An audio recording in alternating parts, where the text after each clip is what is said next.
Hey everyone, this is Anthony Cosenza with CincyJungle.com and the Orange and Black Insider Bengals podcast. I hope you are all doing well on this Monday. Hope you all had a great weekend. We've got a lot to get to on this Monday news jump. I got to tell you too, for those of you who normally join us live and check out this Monday news jump. One of the things that I do is I like to share my screen and share links to so you can see what I'm kind of looking at here. Unfortunately, today I have to call a little bit of an audible. My laptop that I usually use, the computer that I usually use, is in the shop getting some work done. So I've had to go with an iPad today. Little Apple plug there. I had to go with an iPad today, so I won't be able to really share my screen as much as I would like. Just really going to be for today, but I will urge you to look at cincyjungle.com. Keep an eye on twitter.com as well to reference some of the things that I am going to be talking about, not only as it pertains to the Cincinnati Bengals, but around the NFL as well. So let's kind of get to it. Good to see some familiar faces and names in the live chat. Especially want to shout out Jimmy Foster, who has his own podcast, had a great episode of Bengal Jim and Friends last night. If you haven't checked that out, go do so. David Fulcher was the guest on his podcast. Very, very cool show. Good to see Jimmy and all of you as well. Good to see everybody. So let's get to it. Not a great day on Monday for the Cincinnati Bengals. Not a good start to the week for the Cincinnati Bengals in terms of injuries, in terms of all kinds of news. It was, I believe, the first day of direct media coverage with training camp and the Bengals. So media got a little bit of exposure, firsthand exposure at practice, got to interview folks, players after the practice ended, which ended a little bit ago. Hence why we started a little later today as well. Not only the computer issue I mentioned earlier, but the fact that training camp practice was ending. And then obviously we'd have more news to get to. So first and foremost, let's go back. Let's rewind a little bit. It's kind of old news, but has resurfaced in new ways on Monday. Trey Waynes, one of the big free agent acquisitions for the Cincinnati Bengals, it has been confirmed he has a torn pectoral muscle. He underwent surgery. I guess it was successful, but just about as bad of, in terms of that injury. It wasn't a minor one. He had to undergo surgery. So the timeline there, probably looking at a November return by some timelines. I think 2 months, 3 months is kind of to be expected. You figure also this surgery, and then you got to get back into playing shape and all that kind of stuff. So you got to figure that Trey Waynes is going to be out of the lineup for a while. In comes Darius Phillips, who was getting kind of the first team reps as the boundary corner opposite of William Jackson in place of Trey Waynes, who would normally man that spot. So you've got Mackenzie Alexander still inside as your slot guy. You've got Darius Phillips now moving up from basically kind of the number 4 corner to now a number 2 corner because of Trey Waynes' injury there. And then, you've got some other depth there. The Bengals also brought in LaShawn Sims, a guy that Lou Anarumo has talked up in recent weeks. And there is some depth there, but, you don't like to see Trey Waynes go down at all, especially since he has yet to play a down of football for this team. One of their big free agency acquisitions. Unfortunately, you have to wonder what this is going to do in the mindset of Mike Brown, Katie Blackburn, et cetera, as it goes to outside free agency acquisitions in years ahead. So, we have to kind of see what plays out with this injury. It is a pretty severe one, and one that is somewhat significant. So I'm seeing a lot of comments about AJ Green. Yes, another training camp and another injury, second year in a row for AJ Green. The good news is this seems far, far, far less severe than what the ankle injury that cost him all of last season. This seems as if it's going to be a left hamstring pull or tweak. Zach Taylor said after practice that AJ should be fine. They let him rest at the end of practice, and they're going to see where he's at tomorrow. So it sounds like it's kind of the somewhat routine injuries that you get in the early parts of camp, preseason, that sort of thing. T. Higgins is experiencing the same thing. So wide receiver depth is, as my illustrious co-host John Sheeran on the Orange and Black Insider podcast, as he put it on cincyjungle.com, there are some takeaways at Monday's practice at training camp. He wrote that up. The depth at corner and wide receiver will be tested. So go check out what he wrote about that. Really referencing the fact that AJ Green and T. Higgins, arguably your two most explosive and dynamic red zone weapons at the wide receiver position, are currently injured. Now, both seem to be very minor, again, hamstring issues. So I don't think there's a lot to be worried about there. But I think you hear AJ injured in camp again, and you just got to throw up your hands. But I think he's going to be okay. Paul Croft, Houday from the UK. How are you doing, Paul? Good to hang out with you. I'm way on the other side of the world from you, but thanks for joining us, man. Thank you all for joining us as well. We're going to get to more Bengals news and NFL news. Again, I'm Anthony Cosenza with CincyJungle.com and the Orange and Black Insider Bengals podcast. If you're new to our podcast, we do this Monday show. We do a weekly, longer, in-depth analysis show on Wednesday nights.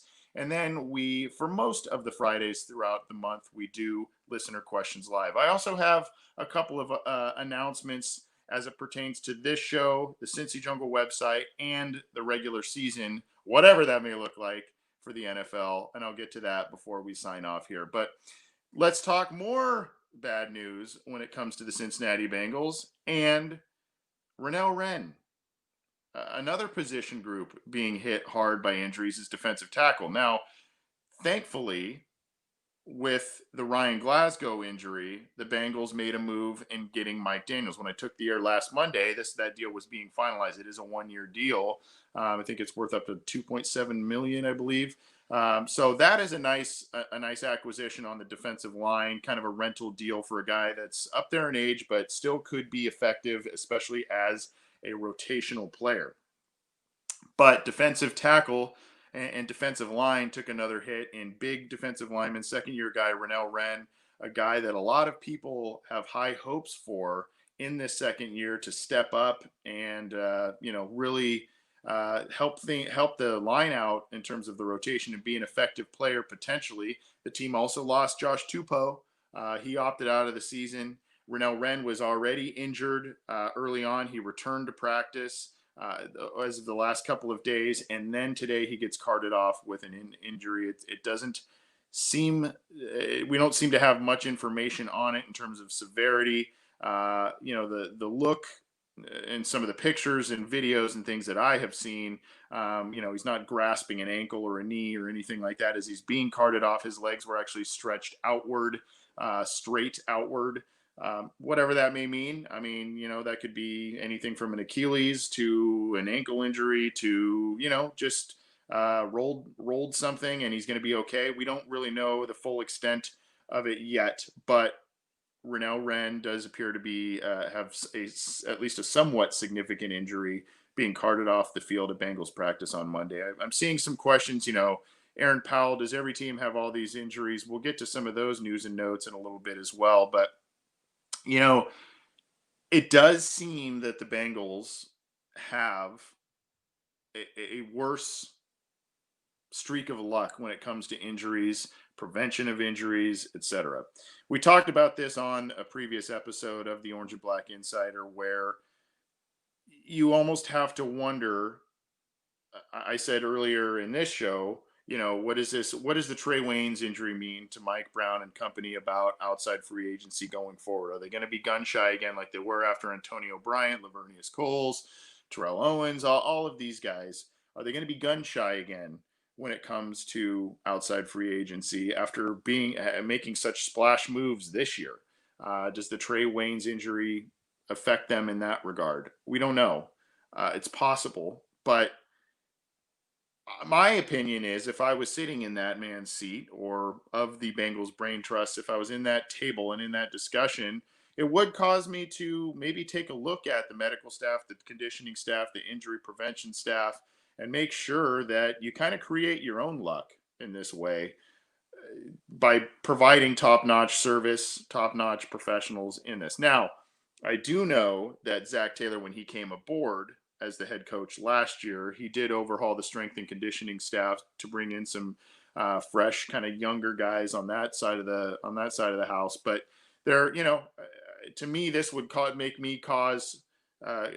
to look at that kind of scenario to ensure that my players are getting the top notch treatment. Not saying they are or are not. The Trey Wayne situation and these other guys getting injured and the Bengals experiencing so many high amount of significant injuries to significant players in recent years would definitely cause me to at least reassess everything there. Let's keep going with some Bengals news. Let's go on the positive side of things. Joe Burrow apparently is looking great in practice. Now, again, it's kind of It has been walkthroughs. Past couple of days has kind of been the helmets and shells and all that kind of stuff.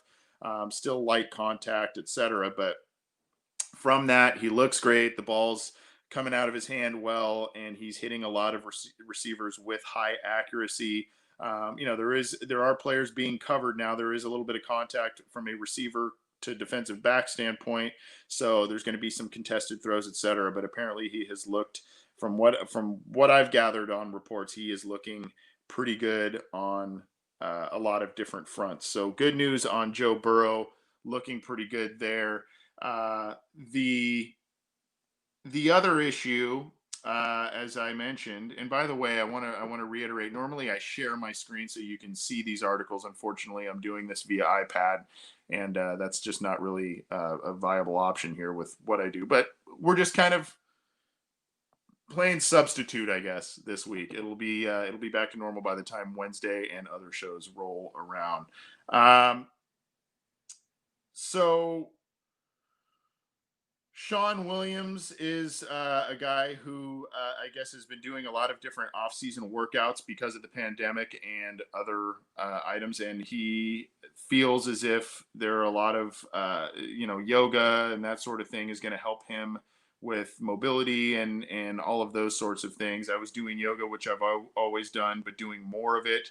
A lot of things about mobility and quickness because I think that's one of my strengths and just something I want to capitalize on being more athletic. So, other guys, Joe Burrow, AJ Green, etc., they've been doing all kinds of different offseason workouts. If you go on AJ Green's Instagram, you can see some of the stuff he had been doing in the summer months as well. So, guys, the Bengals, kudos to them, even though the injuries kind of piled up on Monday on some of these names we're talking about. But kudos to the players. They kept themselves in good shape. DJ Reader, I think, has lost about 20 pounds or so since his playing weight with the Texans.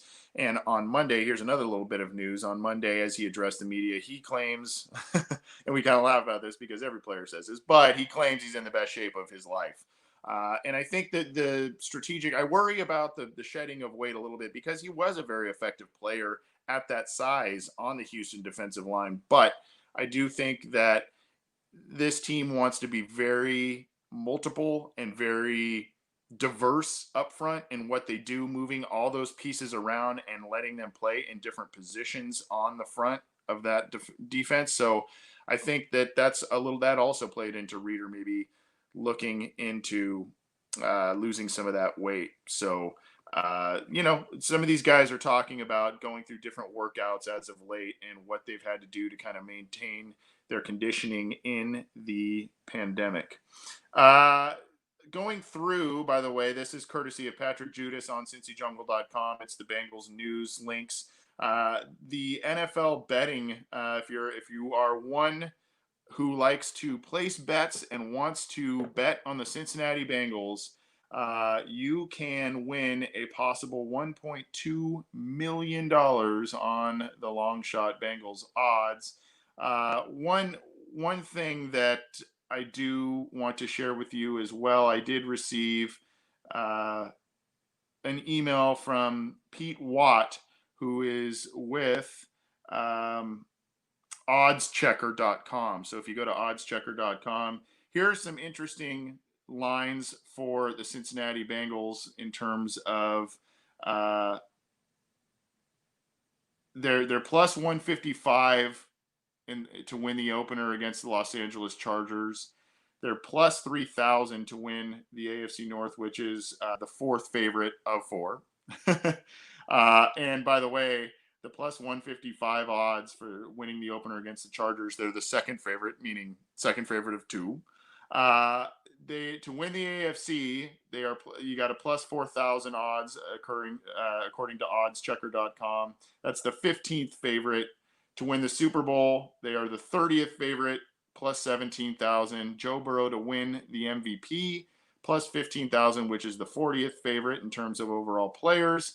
Joe Burrow to win Offensive Rookie of the Year. He is the first favorite at plus 240. And Akeem Davis Gaither to win Defensive Rookie of the Year at plus 6,600 or the 25th favorite. So if you're a betting man or woman, Oddschecker.com has you covered. You can go check out all the different odds as it pertains to the Cincinnati Bengals. They are not predicted to do very well by the odds makers in a lot of different ways. So that's go to Oddschecker.com. Pete Watt was a guy that is my contact there, and he's been sending me some data as it pertains to that. Let's keep moving on. The Bengals weren't the only team that unfortunately suffered some major injuries. There were a lot of injured players that they think. Jalen Hurd, a receiver for the 49ers, they fear he tore a knee ligament. Gerald McCoy, who just signed with the Cowboys. If you remember, the Bengals flirted with bringing Gerald McCoy in last year on their defensive line, and he ended up, I believe, with the Panthers for a year, and then he just went over to the Cowboys. And it appears that there's a leg injury. They don't know how severe that one is, but I've also heard, knee ligaments there. Here it is right here. As of an hour ago, he's going to have season-ending surgery for Gerald McCoy. So not good news there. And unfortunately, this goes back to some of your guys' questions in terms of, do other teams have this? Do other teams suffer these injuries? Yes. I do think, like I said, though, this news is a bit exacerbated by the fact that media coverage, direct media coverage, they've been allowed back near the field, whereas, in recent practices, they really weren't allowed there because of the pandemic stuff. So I think now that they're there, you're getting clearer shots of guys getting hurt, and, word spreads a little quicker in terms of that. And also it's just part of the fact that the practices are ramping up in terms of the physicality and what's going on those practices. So, it happens. And unfortunately, it happens a little more frequently, it seems, with the Cincinnati Bengals. But that's a couple of news and notes. I'm seeing our good friend Mike Holbrook say that Des Bryant is practicing with the trying out with the Ravens potentially. Haven't seen that officially, but that I'm sure that's probably floating out there. That would be an interesting acquisition because that team has seemingly done a lot at tight end and wide receiver the past couple of years. So that's an interesting acquisition if they go that route. But a little bit of that also. In terms of AFC North news, and we're going to get out of here in just a couple minutes, but in terms of more AFC North news, Ben Roethlisberger was out at Steelers practice. He was practicing, not out of. He was out there practicing at Steelers practice. But Marquise Pouncey and David DeCastro were not. Two of the linchpins on that offensive line for the Steelers. I heard they were not out at practice as of Monday. I don't think there's anything crazy going on with those two, but definitely noticeable absences and a notable return of Ben Roethlisberger to the practice field. So that's a little bit more on the AFC North. But we're going to wrap up here. It's been a busy Monday, and unfortunately, it's been busy in the ways that most Bengal fans would not hope that it would be because of injuries and whatnot. But hey, it happens to every team. Some of the ones we either don't know about as it comes with Rennell Wren, or they don't seem to be very severe as it goes with AJ Green, T. Higgins, etc. It's more of a resting type of situation of a hamstring tweak there. So that's kind of getting you up to date as far as a lot of news with the team and around the NFL. Let me do one last look to see if I forgot anything else uh, around the league. You see a little bit from Melvin Gordon struggling with the Denver altitude. That's interesting. He was with the Los Angeles Chargers the past handful of years and went over to Denver. Now I guess he's having trouble with the conditioning there. Um, and yeah, Jets are signing Chris Hogan. So not too much else around the league. Now I said before we got out of here, we're going to do a couple of announcements. Number one, again, if you're new to this podcast or maybe you only tune in for the news thing, we do have a series of podcasts on the Cincy Jungle podcast channel. They are available wherever you get your audio, whether that's iTunes, Stitcher, Spotify, Google Play, Megaphone, iHeartRadio, that sort of thing. Or if you, my show, The Orange and Black Insider, has its own YouTube channel. If you prefer that, all of our stuff is streamed live on the Cincy Jungle Facebook page as well. So you can kind of get it in a lot of different ways. There's also Orange is the New Black, a podcast by Ace Boogie and Zim Hude. And there is Chalk Talk by Matt Minnick, who does some great film breakdowns. So check that out as well.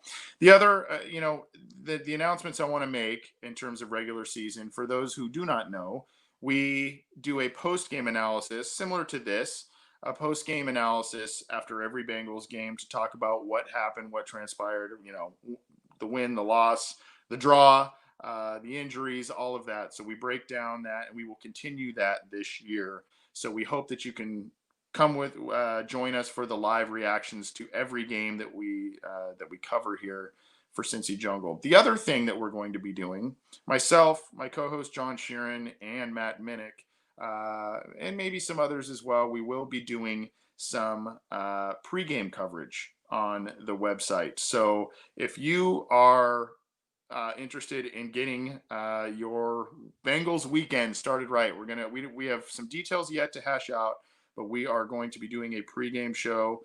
We have gathered or we are in the process of gathering potential sponsors for that. If you are interested in sponsoring the show, we'd love to have you or your business do that. But at any rate, we are looking at doing a pregame show to help get you going with your Bengals coverage. Now we're going to be doing some interviews. We're going to be bringing in guests. We're going to be talking about the game, all of that good stuff. So we're going to be adding more to the slate in terms of the podcast and bringing you more coverage as the 2020 season unfolds. Hey, a lot of us, unfortunately, we're kind of stuck at home, and situations are a little bit different with the pandemic. So we want to bring you as much quality coverage on the Cincinnati Bengals that we can. And I thank you for tuning into not only this news jump to the week, but the rest of the shows that we do, either by myself or my other great hosts on Cincy Jungle. So thank you, guys. We'll see you soon. That's going to do it for the Monday News Jump. We'll see you Wednesday night for the weekly show. And keep your chins up. I know there's some injury stuff, but it'll get